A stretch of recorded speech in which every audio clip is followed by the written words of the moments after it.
But if you've been using an app and you feel like it knows, like it's correct in estimating your ovulation, and you've been able to use kind of other data points to confirm that.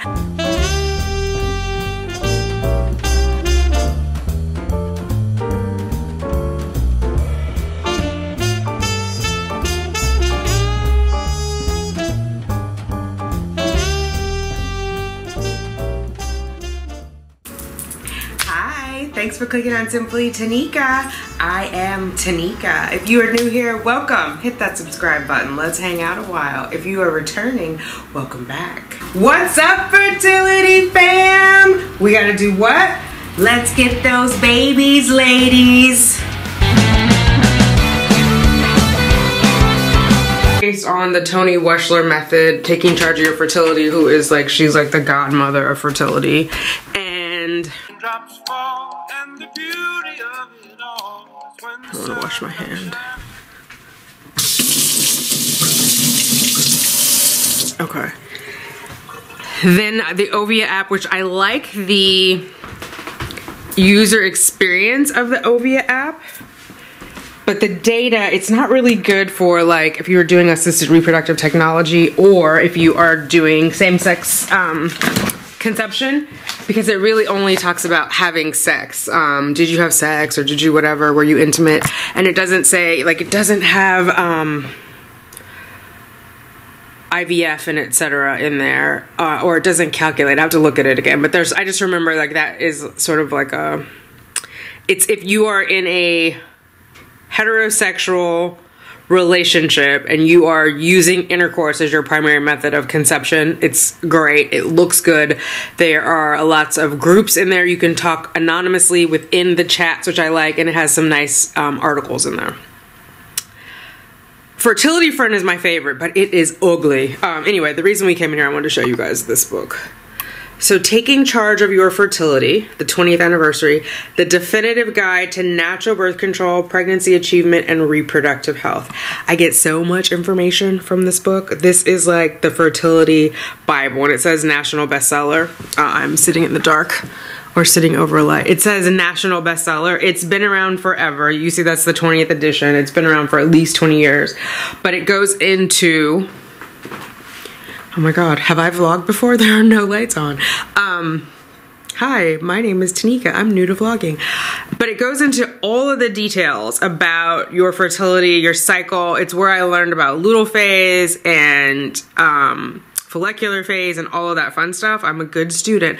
So I will talk about that book more. Maybe I'll do a video on it if you guys are interested in it, but I love that book. Anyway, they have the Kindara app is based on that charting method. There's also like an old school chart in that book to show you like how to do it by hand, which I highly encourage if you've never done it before you use an app to learn how to chart by hand, because it will make much more sense. The app is kind of doing all of that for you, and once you've done it by hand, you'll appreciate that the app is doing it for you, but you'll also understand like what's happening, what the app is trying to predict, and that might make a little more sense than me saying there's an algorithm, be careful.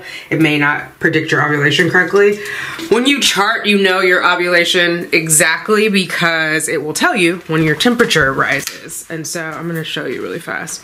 Sorry guys, the lighting is really bad because I don't know what I'm doing. I just got home and the lights are not on properly and I'm just walking and talking. Here is my thermometer that I use for BBT, and I'm going to start it again. Hopefully it won't drive me crazy. I think the ladies who have done it before will tell you it's great when you first start because it gives you all this information, and then sometimes it's like, oh, what time did I get up? Am I even at home? Did I get up at the same time? Did I get enough sleep? I definitely have not been getting enough sleep to even attempt to do charting, so we're gonna change that. And yeah, I am talking about all kinds of things. I don't know. Charting helps you understand your cycle. If you are not clear on what's going on with your body, charting is a good way to start of understanding when you ovulate.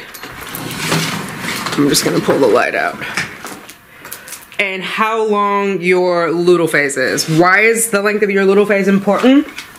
You want it to be at least 11 or 12 days. I think if it's 10 or less, you have a luteal phase defect. Why does that matter? It doesn't give your baby enough time to implant. It will be hard to have a successful pregnancy. When I had my first miscarriage in 2017, I think my luteal phase was like 10 or 11